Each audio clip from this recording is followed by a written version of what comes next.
Scotty. Hey, how are you guys? So we're under the front of the car. First thing I noticed is it's got a magnetic drain plug. Yeah. So I'm wondering if it's either A, stripped, or B, extra stripped. That's easy enough to address. The steering, the boot on the Ram is dry rotted and rusty and crusty. I gotta put this one on charge. All the rubber is definitely dry cracked. We are leaking from the power steering control valve, which is absolutely completely commonplace on these cars. We are also leaking power steering fluid, Which is also completely common on these cars and has been that way since the dawn of time. Yep, the fuel pump has the ethanol schmutz on the bottom of it because it's been leaking. That's probably why we never got any fuel up there, even if there was fuel in it. Let's see here. I'd say every control arm bushing and ball joint, because they are all dry rotted, crusty, nasty, gross. But it's solid. Yeah, it is. The car is solid. It's not horrendous, but you definitely should probably rebuild all the suspension and steering in the front. I'm going to start taking notes as you're videoing so that we have them. Yes, but there's definitely a lot of dry, crusty rubber everywhere. Oh my God. Yep, everywhere. Wow. So fuel pump belts. Belts, obviously. Right. All the steering stuff, all the suspension. Look at the radius arm bushings. They are toast. The radiator is actually the cleanest part underneath here. Yeah, the radiator looks like it's been replaced at some point. Replaced or rebuilt. Yeah. Whoever did it did an amazing job. They did a really nice job. It looks really good. The car does have long tube headers, boys and girls. Oh wow, it's got original motor mounts with Fomoco still on it.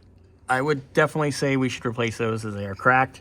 And they are fairly cheap and easy to do. Which part? Motor mounts. But yeah, the car's got long tube headers. That's pretty nice.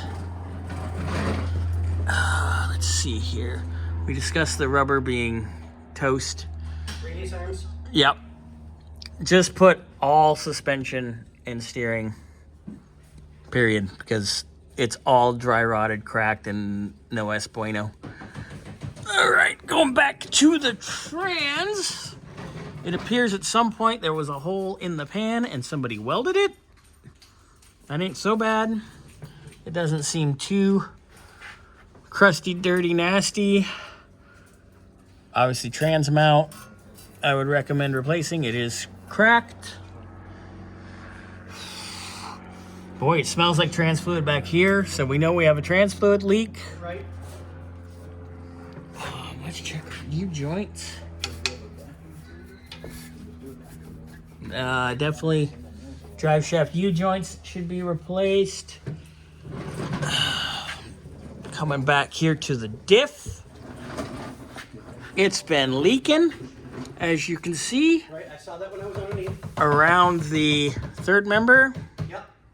It's been leaking. So that needs to be resealed. Rear shocks, rusty crusty. You know, definitely replace shocks. All the suspension stuff needs to be replaced. Right. These are reasonably soft, but they are cracked. And the leaf spring bushings. What are you talking about hoses? I'm back here. Brake hoses. Oh, brake hoses for sure. Definitely. Back here at the leaf springs, at the shackles, they are absolutely dry rotted and cracked.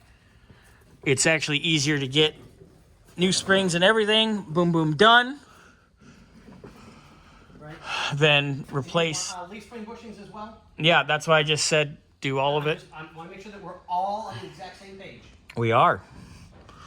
Exhaust tips, rusty, but that's easy enough to just cut off and weld. Everything else on the exhaust seems pretty decent. I mean, it might need a reseal at the gaskets. Right. Yeah, but brake hoses like we were talking about, that's definitely seen better days. Once we get in here, the hard lines all look really good. Yeah, I didn't see any issues on the back end minus the normal No. car of this age. And then, of course, our fuel line here at the pickup in the tank is cracked and rotten.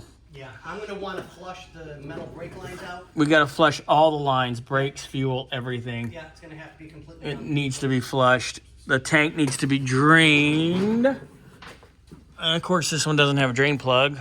The earlier Mustangs do. But that's not a big deal. Okay. All right, we discussed our tires. They are from the 90s. Yep. So obviously that needs to be replaced. All right, so I'd say our next step, Scotty, is let's pull our wheels and check our brakes. Yep. So before you end the video, I want to go over everything with you really quick. We are all on the exact same page. Yes. Fuel pump, Yeah. belts, All steering and all suspension.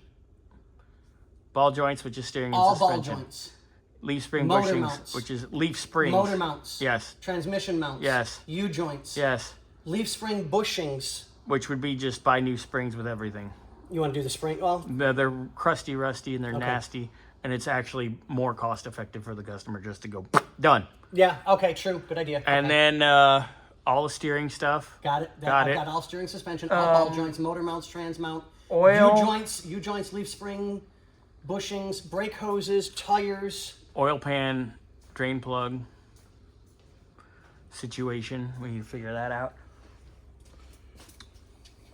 Thanks, Berncy. So now let's pull our wheels and check our Full brakes. tune-up. Of course, tune-up, which we're going to do a compression test here after we're all done. But You want to go with an electronic? I would love to put a Pertronics in That's it because exactly it's where I was going with way that. better. But everybody's like, I like points. I like Pertronics. Guess what? Pertronics is better, and you just throw the points in the glove box just in case. Yep, exactly. Because it's easy enough to swap everything out. So. Yeah, it takes 2 seconds. So let's get our wheels off. Okay. Let's check all our brakes, and then we'll go from there. Sounds good, guys. And then we can kind of get a better visual on the suspension too. Yeah. But we already know what we know. Yeah, I mean, that's just a given because you can tell by looking. All right, let me get the wheels off, and we'll see you guys on the next one. All right.